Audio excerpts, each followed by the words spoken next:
DB অফিসে আটক থাকা বৈষম্যবিরোধী ছাত্র আন্দোলনের ৬ সমন্বয়কের যৌথ বিবৃতি। আজ শুক্রবার ২ আগস্ট তারা যে গোপন তথ্য ফাঁস করলেন। তারা বলেছেন, গত ২৬ জুলাই ঢাকার গণস্বাস্থ্যনগর হাসপাতাল থেকে বৈষম্যবিরোধী ছাত্র আন্দোলনের ৩ সমন্বয়ক মোহাম্মদ নাহিদ ইসলাম, আসিফ মাহমুদ ও আবু বাকের মজুমদারকে ডিবি পুলিশ জোরপূর্বক মিন্টু রোডের ডিবি অফিসে তুলে নিয়ে আসে।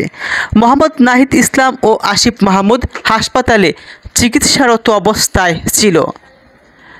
২৭ জুলাই সমন্বয়ক সার্জিস আলম এবং হাসনাত আবদুল্লাহকে সায়েন্স ল্যাব থেকে জোরপূর্বক ডিবি অফিসে তুলে নিয়ে আসা হয়। ২৮ জুলাই সমন্বয়ক নুসরাত তাবাসসুমকে ভোররাতে বাসা থেকে জোরপূর্বক ডিবি অফিসে নিয়ে আসা হয়। তারা বলেছেন, মূলত আন্দোলন ও নেতৃত্বকে ছত্রভঙ্গ করতেই ১৯ জুলাই থেকে বৈষম্যবিরোধী ছাত্র আন্দোলনের সমন্বয়কদের গুম, গ্রেপ্তার, নির্যাতন, হয়রানি করা হচ্ছে। এর ধারাবাহিকতায় নিরাপত্তার নামে ৬ সমন্বয়ককে ৭ দিন ধরে ডিবি হেফাজতে জোরপূর্বক আটকে রাখা হয়। স্বরাষ্ট্রমন্ত্রী ও ডিবি প্রধান নিরাপত্তার কথা বললেও আমাদেরকে আন্দোলন থেকে বিচ্ছিন্ন করে রাখার জন্যই ডিবি হেফাজতে রাখা হয়েছিল।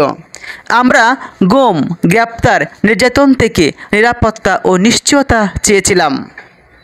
আমরা আমাদের মত প্রকাশের অধিকারের নিশ্চয়তা চেয়েছিলাম, কিন্তু অসাংবিধানিক ও আইন বহির্ভূতভাবে আমাদেরকে ডিবি হেফাজতে আটকে রাখা হয়। প্রথমে নিরাপত্তার কথা বললেও পরে আদালতে কথা বলা হয়। আদালতের আদেশ ছাড়া নাকি আমাদের ছাড়া যাবে না, এমনটাও বলেছিল। যারা নিরস্ত্র ছাত্র নাগরিককে গুলি করে হত্যা করে তাদের হেফাজতে কেউই নিরাপদ থাকতে পারে না। সরকারের কাছে আমরা এই প্রহসনের নিরাপত্তা চাই না। আমরা এখন আমাদের ভাই বোনদের খুনের বিচার চাই।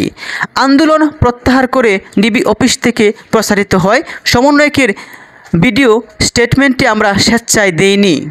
বৈষম্যবিরোধী ছাত্র আন্দোলনের কোনো সিদ্ধান্ত ডিবি অফিস থেকে আসতে পারে না। সারা দেশের সকল সমন্বয়ক ও আন্দোলনকারী শিক্ষার্থীদের অংশগ্রহণ ব্যতীত কোনো সিদ্ধান্ত চূড়ান্ত বলে গৃহীত হবে না। ডিবি অফিসে আমাদের জোর করে খাবার টেবিলে বসে ভিডিও ধারণ করা হয়। আমাদের ছেড়ে দেবার আশ্বাস দিয়ে পরিবারকে ডেকে ১৩ ঘন্টা বসিয়ে রাখা হয়, অথচ আমাদেরকে আটকে রাখা হয়েছে ৭ দিন এবং মিডিয়ায় মিথ্যা স্টেটমেন্ট দেওয়ানো হয়েছে আমাদের ৬ সমন্বয়কদেরকে নিয়ে। আমাদের শিক্ষকরা দেখা করতে আসলে দেখা করতে দেওয়া হয়নি তাদের। অন্যায়ভাবে সমন্বয়কদের আটক। সারা দেশে শিক্ষার্থীদের গ্রেপ্তার ও নির্যাতনের প্রতিবাদে গত ৩০ জুলাই রাত থেকে সমন্বয়ক নাহিদ ইসলাম, আসিফ মাহমুদ, আবু বকর বাকের ডিবি অফিসে আটক থাকা অবস্থায় অনশন কর্মসূচি শুরু করেন।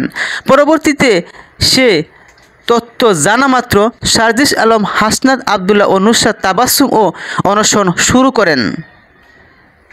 তারপরেই আমাদের ৬ সমন্বয়কদেরকে আটকে রাখা হয়, মূলত আন্দোলন থেকে আমাদেরকে বিচ্ছিন্ন করার জন্যই।